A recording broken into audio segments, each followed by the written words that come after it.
त्याने ज्यांना इतिहास लिहायला ठेवलेलं होतं, Appoint केलं होतं. अपॉइंट केलेलं होतं, त्यांनी काय म्हटलंय बरं साकी त्याच्याबद्दल? मुस्तेद खान, हम्म. मासिरे आलमगिरीचा लेखक. हा साकी मुस्तेद खान काय म्हणतो की औरंगजेब अतिशय धर्माभिमानी आहे, त्याच्या धर्माचा आदर आहे. धर्माने सांगितलेल्या कपड्यांची धर्मवेडा की धर्माभिमानी? नाही, धर्माभिमानी. बादशाच्या दरबारात काम करतोय हा, तो, हा. टीका कशी करू शकेल? हम्म.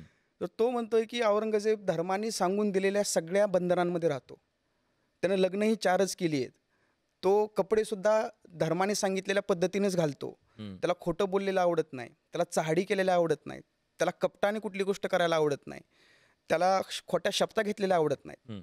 हा असा औरंगजेब आहे की जो दिवसातून 3-3 वेळेस न्यायदान करण्यासाठी उभा राहतो.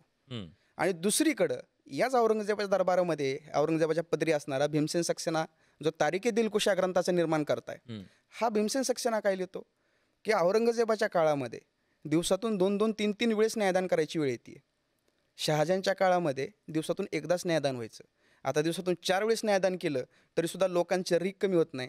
याच्यावरून तुम्ही अंदाज बांधा की आत्ता मुघलांच्या राज्यामधली परिस्थिती ही किती भयानक आहे. 2 माणसं औरंगजेबाच्या दरबारातली, दोघं एकाच गोष्टीवर वेगवेगळी मतं देत आहेत. परत निकोलाव मनुची, इटलीचा प्रवासी, वेनिस शहरातून वयाच्या 15व्या वर्षी भारतात पळून आलाय. हा दाराच्या पदरी राहिला आहे, मिर्झाराजे जयसिंगसोबत दख्खनेत आलाय, शिवाजी महाराजांना भेटलाय. हा निकोलाव मनुची स्टोरी ऑफ दी मोगोर या आपल्या पुस्तकामध्ये काय लिहून ठेवतो की बादशाह हा ज्या वेळेस रमजान असतो त्यावेळेस दिवस दिवस ईश्वर भक्तीमध्ये तल्लीन असतो, आणि जर जाऊन त्याला कोणी डिस्टर्ब केलं तर तो म्हणतो की माझ्या परमोच्च आनंदामध्ये तुम्ही व्यत्यय आणताय, आणि नाटकीपणाने तो राग आणतो.